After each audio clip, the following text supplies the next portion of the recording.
రాధ విషయంలో రామచంద్రయ్య అయితే ఒక నిర్ణయం తీసుకుంటాడు. నువ్వు నన్ను గురూజీ అని పిలవద్దమ్మా, నన్ను ఈ రోజు నుంచి నాన్న అని పిలువు అని చెప్పని అనగానే రాధ కూడా సంతోషపడుతుంది. ఇంకా ఈ లోపల తనైతే ఇంకా అలా చెప్పాడు కదా అని చెప్పనని ఇంకా చాలా సంతోషంగా మాట్లాడుతూ ఉంటే, నేను నీ విషయంలో ఒక నిర్ణయం తీసుకున్నాను రాధా అంటే, ఏంటి నాన్న అని చెప్పానంటే, నేను నిన్ను దత్తత తీసుకోవాలి అనుకుంటున్నాను, దేనికి నీకు ఇష్టమేనా అంటే, నా తండ్రి లాంటి వారు నన్ను దత్తత తీసుకుంటానంటే, ఇంకా అలా చెప్పిన తర్వాత రాధ కూడా అందుకు ఓకే అంటుంది. ఇంకా వీళ్ళిద్దరు ఇలా మాట్లాడుకుంటూ ఉంటే ఒక పక్క దమయంతి అలాగే విక్రమ్ కూడా అయితే ఇంక నేరుగా రూమ్లోకి అయితే వచ్చి రాధని బెదిరిస్తాడు. అసలుకి నువ్వేమనుకుంటున్నావు, నువ్వు సంవత్సరం రోజులు అగ్రిమెంట్ అయిపోతా అని నువ్వు వెళ్ళిపోవాల్సి వస్తుంది, అలాంటిది కాకుండా నేను పెళ్లి ఇక్కడే ఉంటాను దత్తతగా ఉంటాను అని చెప్పనని ఇక్కడే సెటిల్ అయిపోదాం అనుకుంటున్నావా అని చెప్పని అనగానే, నాకేం అలాంటి ఆశలు లేవు, అయినా నీకు ఇప్పుడు చెప్తున్నాను విను, నేను అగ్రిమెంట్ టైం అయిపోయినా నేను ఇక్కడే శాశ్వతంగా ఉంటాను అని చెప్పనని ఇంకా దమయంతి అయితే ఇంకా అలా అనగానే ఇంకా రివర్స్ విక్రమ్కి ఇంకా దుమ్ము దులిపేస్తుంది. అసలు ఏమనుకుంటున్నావు, నీ ఇష్ట ప్రకారంకి నువ్వు నల్లపూసల దండల అన్నీ వేసేస్తూ ఉంటే నేను ఇంకా అవన్నీ వేసుకొని మళ్ళీ ఇంకా నార్మల్గా వెళ్ళి ఇంక ఎవరు నన్ను పెళ్లి చేసుకుంటారు, అయినా నీకు చెప్పాను కదా నేనే ఇక్కడ ఉంటానని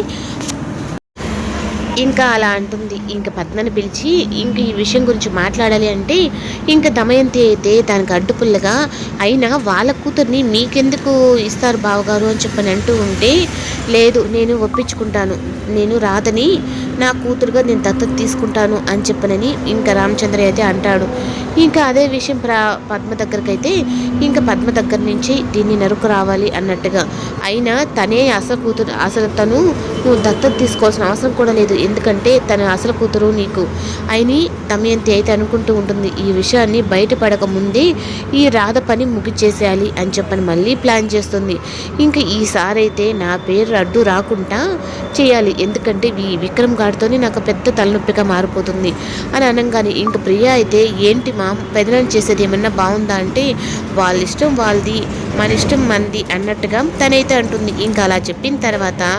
ఇంకా దమయంతి అయితే, ఎందుకో మామ్ నువ్వు ఒక 2 రోజుల నుంచి ఎక్కువగా ఆలోచిస్తున్నట్టున్నావు అంటే, లేదు బేబీ నేను కొన్ని పనులు పూర్తి చేయాల్సినట్టుగా ఉన్నాయి, వాటి వల్లనే నాకు మనశ్శాంతి లేకుండా పోతుంది, అవి కానీ పని పూర్తి చేసేసాను అంటే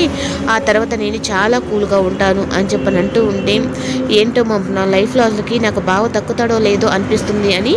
ఇంకా మళ్ళీ ప్రియ బాధపడుతూ ఉంటే, నువ్వేం బాధపడద్దు ఎప్పటికైనా విక్రమ్ నీ మొగుడే అన్నట్టుగా తనైతే ధైర్యం ఇస్తుంది. కానీ ప్రియ అయితే మాత్రం రాధ విషయంలో నాకు ఎందుకో జెల్సీగా ఫీల్ అవుతున్నాను మా అమ్మ అంటుంది.